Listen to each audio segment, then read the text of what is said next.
Hello and welcome to Chess with Simon. I'm Simon. I was going to play an opening that I barely understand, pawn b3. Because it's sometimes interesting to play an opening you don't understand. I imagine bishop b2 is my next move. My opponent's from Cuba.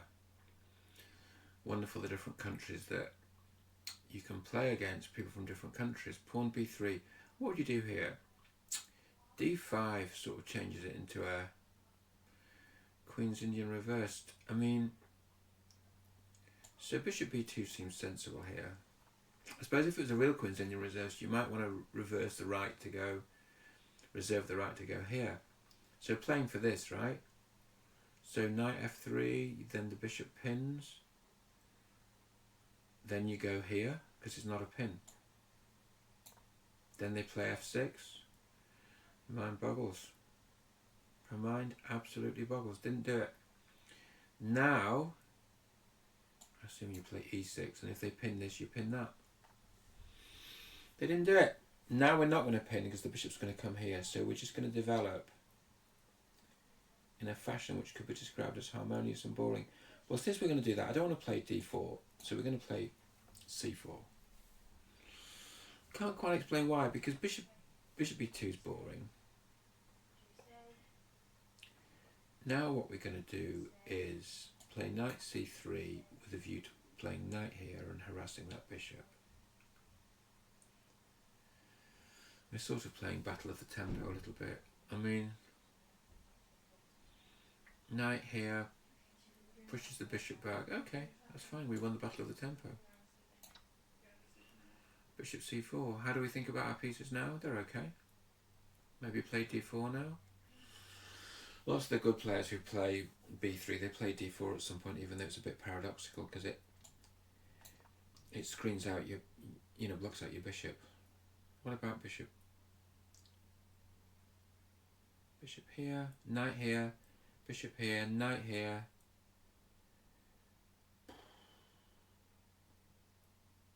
No, I don't like d3 because this bishop looks weird then.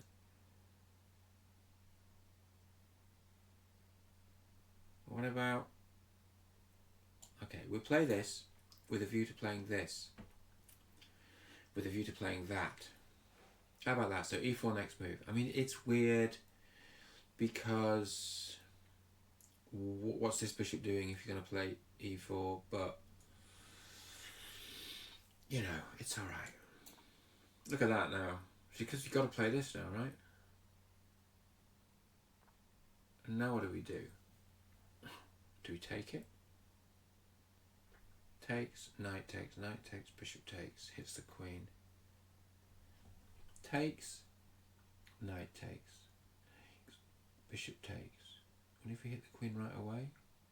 No big deal. Okay, we'll hit the queen right away. The point is, if knight takes, you take with a pawn.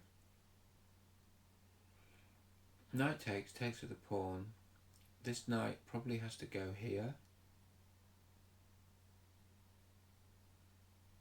That's alright.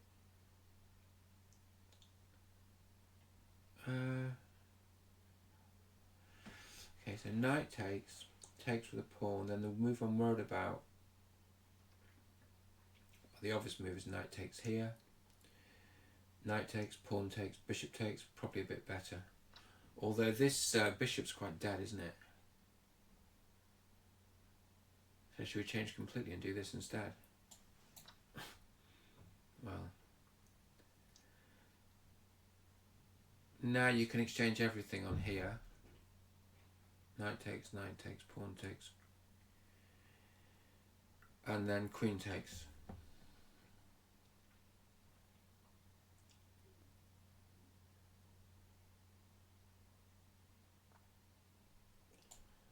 Okay, so now I think you can take this, right? With sort of tempo.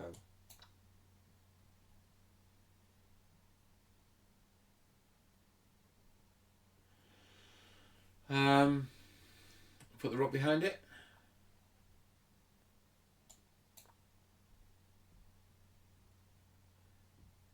Queen here. Rook here. Oh, so we're a bit better now. We've got a slightly odd pawn centre, we might add. but we've got a pawn centre. We could put the bishop in the way, but we're not going to do that. We're going to do this. This pawn's not hanging, this pawn's not hanging. This pawn centre's great. We might play a3. We might play b4.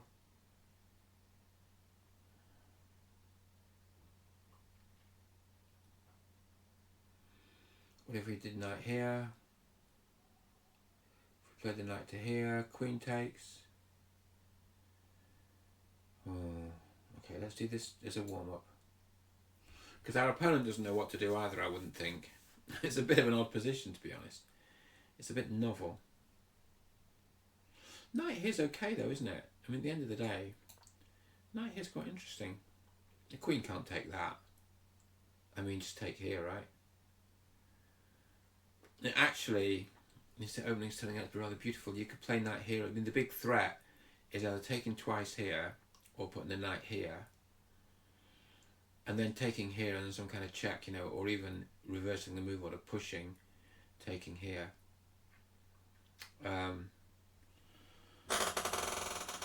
What would you do? I mean, as black, what would you do? Take here, no, you take this. Just sack the exchange? No, you can't do that. G6, take twice here. Happy with that?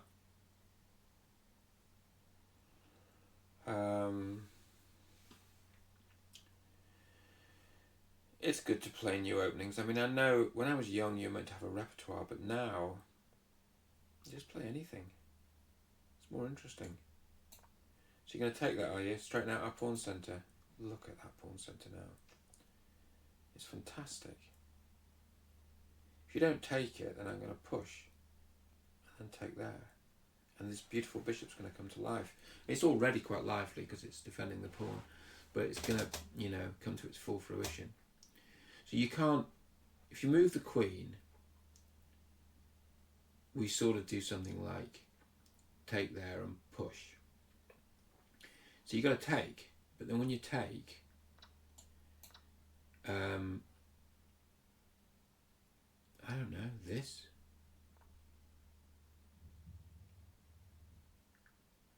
So what's this threatening?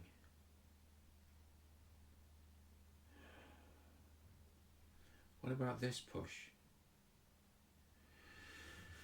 You've got to get this right, haven't you?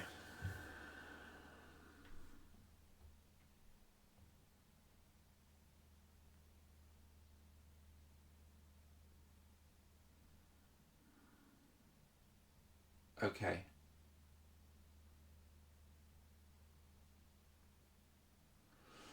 The answer is I want to put a rook here, but it's a bit tricky. Okay. It doesn't quite work. What if I just push this? I think maybe that's the best. Okay. Maybe. Maybe not. It's pretty threatening though. It's pretty scary. I suppose the big idea is to put a rook there. But we got to be careful because this pawn becomes quite vulnerable. Like straight away, bishop there, what do we do? I suppose what we do is take here, but it's not great actually. Okay, luckily our opponent's been distracted by this rather terrifying. So now we do this. And then when they take there, we do this. Then we take here. That's really nice. Rook here is a really annoying move for black. And this beautiful bishop comes to life. Which is, I guess, one of the big ideas behind playing b3 is you have this incredible bishop hitting the king if they castle kingside. So black has to stop this. Yeah, okay, so that's an intelligent way to stop it. Also hitting this, of course. That's an intelligent way to stop it. So you push, but I've got a feeling there's something here for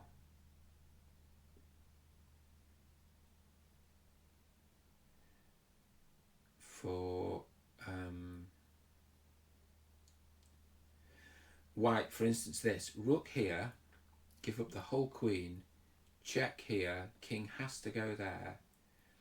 But then unfortunately, when you play a move like check here, the queen takes the bishop. It's a shame, isn't it? A great way to sack the queen. How about here? Same problem. Bishop takes, king takes, check here, the queen's defended.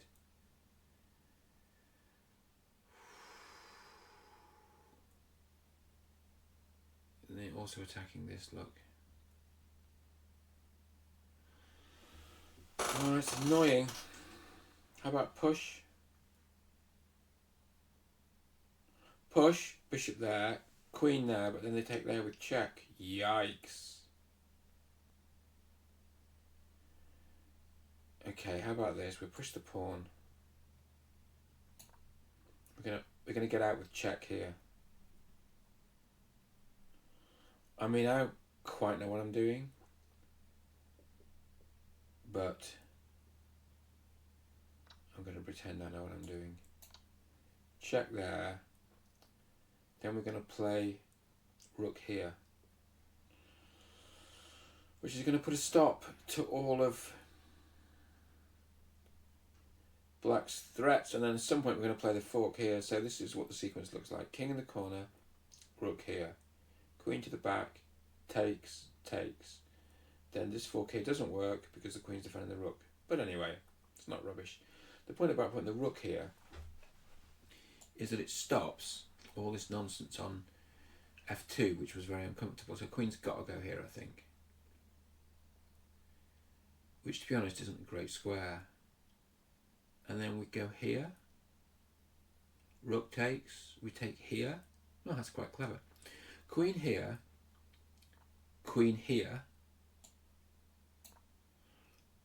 rook takes, we take here, because we're forking these two. Rook takes, we take here, rook escapes, this is mate. We didn't even use this rook, look. I mean, there is a check here. Okay, this is the problem. There's always a problem. Rook check, takes, bishop takes, takes, pawn takes. And then what we do is we go queen here, forks the bishop and the mate. So rook here check, takes, bishop takes, takes, pawn takes. But then it's black's move. So we're threatening queen here, but black's got a move to get out of it. So I think, look, here's the move. But other things are possible, like you double here, we take the bishop and there's no mate at the back. Is there an X-ray here? Oh no, here you just take the bishop, right? And give up a pawn here.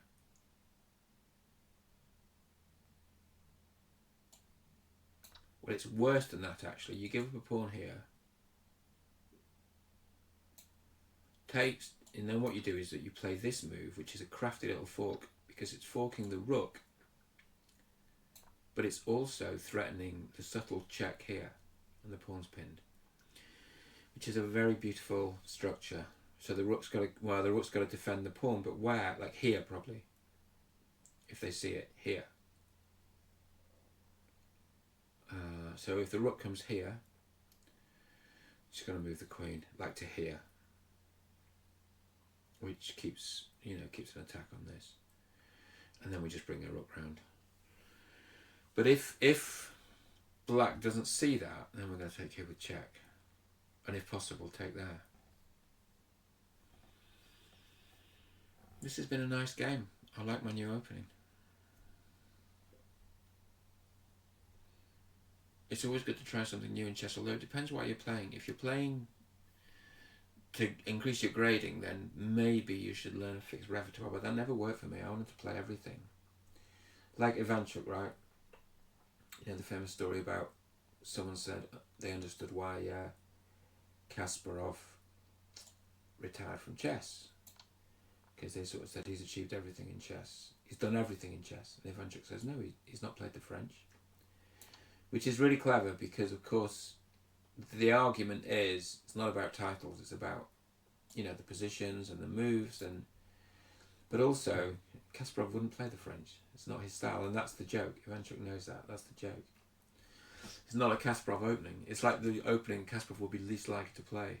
Because he likes activity and complexity, and the French is about, structure and defence. Okay, so we do not mind.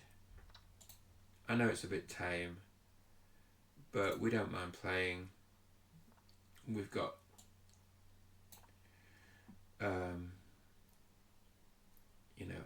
20 odd seconds. What do you take with? Bishop?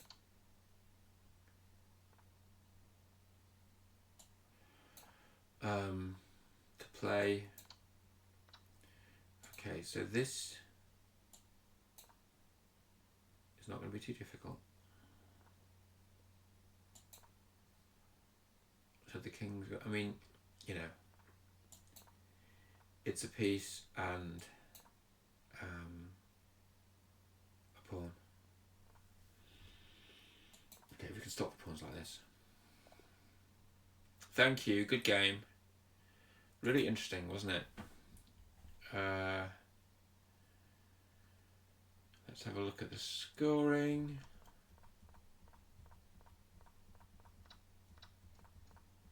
Of course, computers don't know everything, right? But they know a lot. Look, it liked E4. It didn't like this. No, I didn't know what I was doing here, to be honest. It liked this. And then, what's lovely about this? Yeah, look at this. No, E6 wasn't great. What did it want here? What's great about this? G3. Oh, G3. Yeah, this creates too many counter chances. Didn't like this either. Wanted Rook G7. Rook G7 is a good move, isn't it? Look at that. Hits the... Rook G7 is a really good move. Rook G7. Bishop B6. Rook F1. Rook E7. Yeah. This was good, apparently. Wow. Yeah, I didn't know what I was doing. This is a great move, according to the computer. This is also a great move. This was okay. This is best. This is excellent. We came up with a couple of good moves at the end, just sort of, and then this. Okay, there's some best moves here, but yeah. To be honest, we are playing the best moves here, but it's not that important because it's one. Anything wins, right? Hope you enjoyed that. I enjoyed that. See you soon.